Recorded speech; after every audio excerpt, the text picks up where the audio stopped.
Here is a quick overview of my team before we hop into the Trompdoy fight.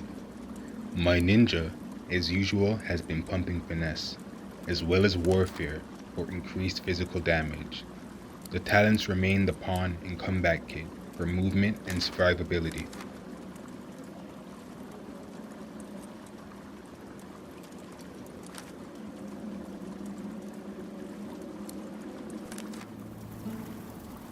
The Red Prince, my Pyro Geomage, has been pumping intelligence.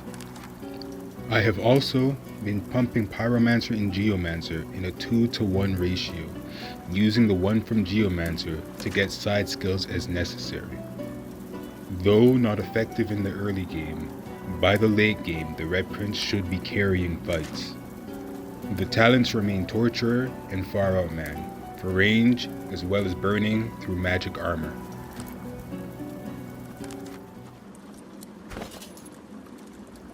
Losa, as support, has been doing well for the team as I have been pumping summoning, using 1 point from the talent all skilled up to get Hydrosophist for increased healing. She's also been pumping a little bit of memory and intelligence. I'll also focus on wits a little bit later, but as for right now, she remains the most flexible character in the team. A little added note is that she does great damage in her own right due to her ability with the summoning.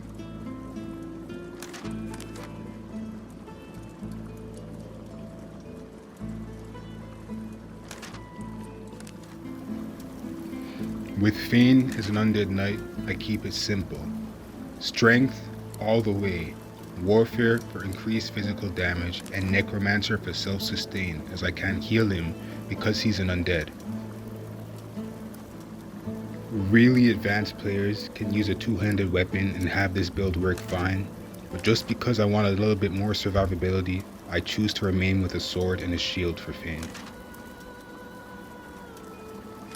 Do you wish to move forward? It doesn't matter in any case. The path is open. Go freely. Open your eyes. Time to die. Now, this fight is not particularly difficult. If you burst down the main body, then all the others will follow. However, by allowing him to summon, you can take down more enemies and gain increased experience. However, because I want to keep things simple, I'll keep the fight smooth, so my ninja will first start by, of course, bursting down the archer first. What I'll do is, I'll bring him to my level, and then remove his physical armor so I can control him. He goes next in the turn order, and you always want to focus on who goes next and see if you can remove their turn.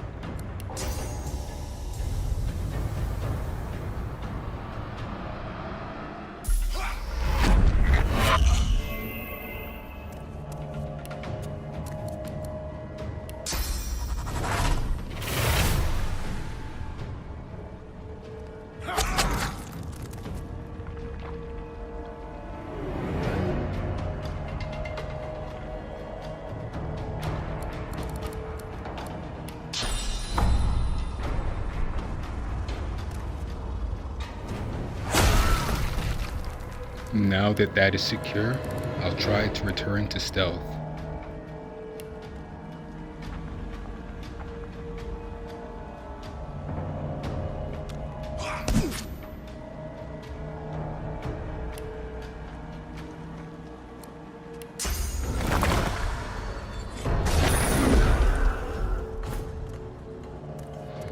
With the Red Prince, I'll of course set the enemies on fire and try to slow who I can. Again, I believe slow is extremely underrated, especially in the early game when nobody has any jumps. It can be really effective at controlling the melee units and making it very difficult for them to reach you.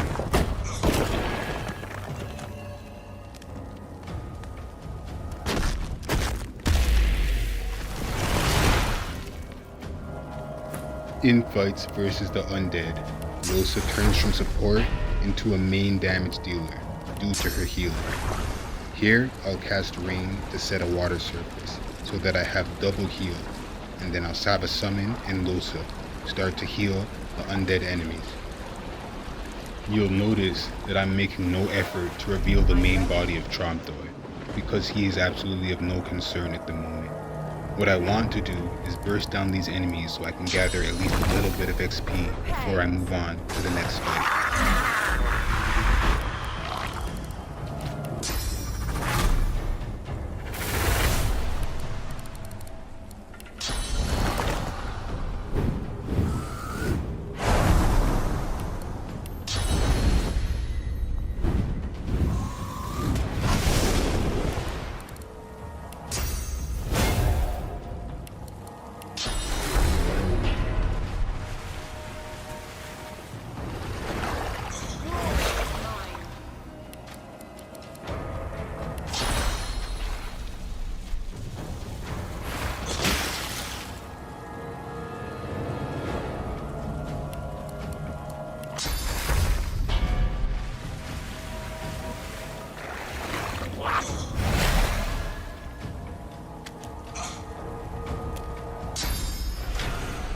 Notice here that instead of being crippled, the Red Prince simply lost his rested buff. This is why I advocate that the Bedrill's rested buff is the best buff in the game. Easy to cast and protects you from 1 CC. Here, like the other fights on my channel, I've been cruising through the battles so easily. I forgot that Fane only had a level 2 weapon or so, and so I wasn't able to get the knockdown.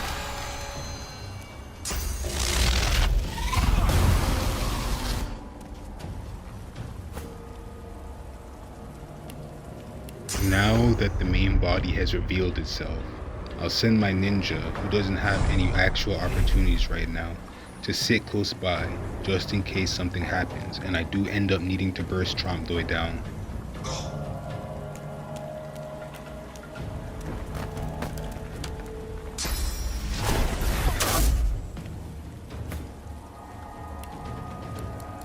Replenish physical armor, harass the enemy until I can set them on fire again. Really simple strategy for the Red Prince.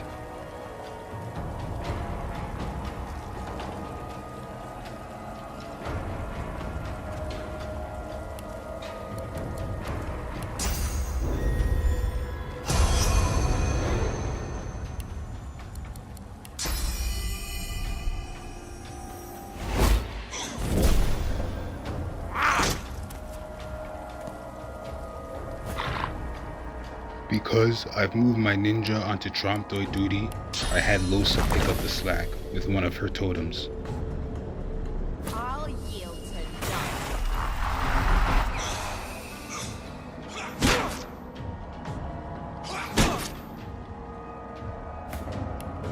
I then have Fane help to finish the job, even at the risk of being CC'd.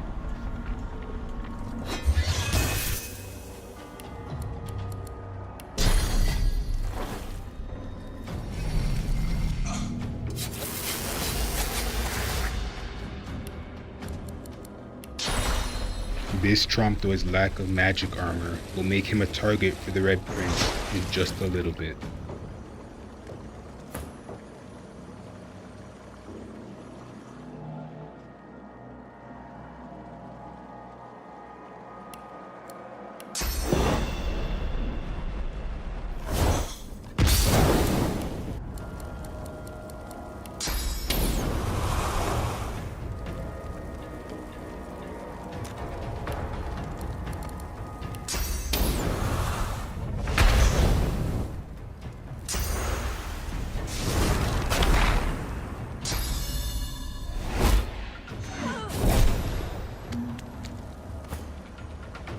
I was expecting Trompdoy to have his summons come just then, but because he didn't, I'll send my ninja to begin whittling down at his physical armor and keeping him controlled for the rest of the fight.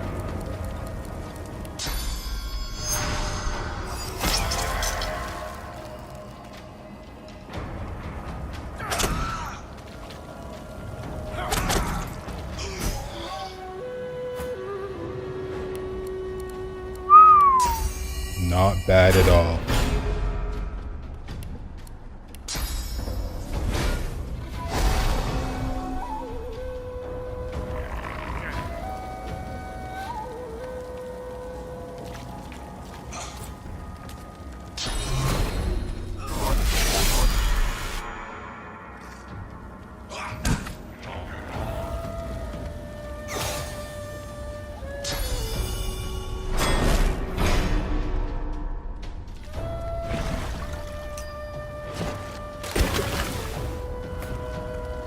You'd figure on a tactician run that using a level 2 sword would be a detriment, but here we are.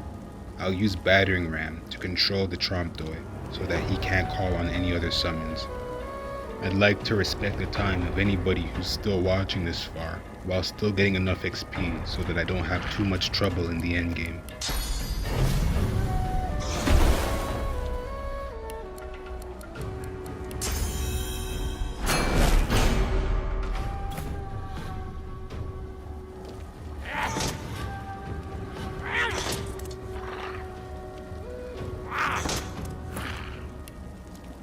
With the magic armor of the enemies falling quickly, the Red Prince should be able to wrap up both warriors on his own.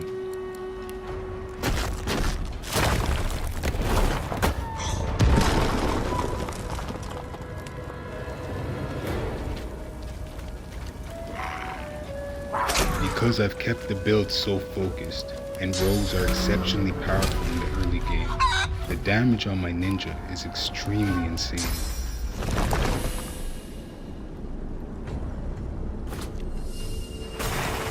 I use Lucy to help support the Red Prince's magic damage, as Fane and the ninja should be able to burst down the main Trompdoy body whenever they see fit.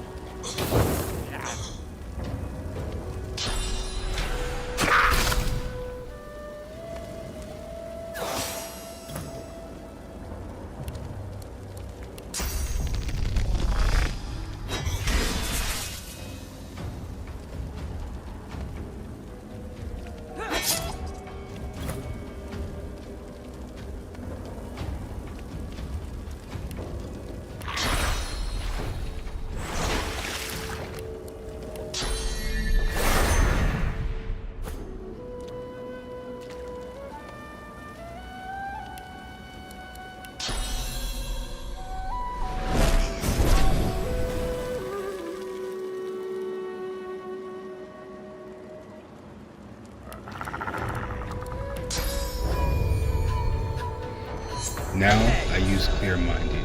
That is, in my opinion, the second best buff in the game, behind the bag roll and rest of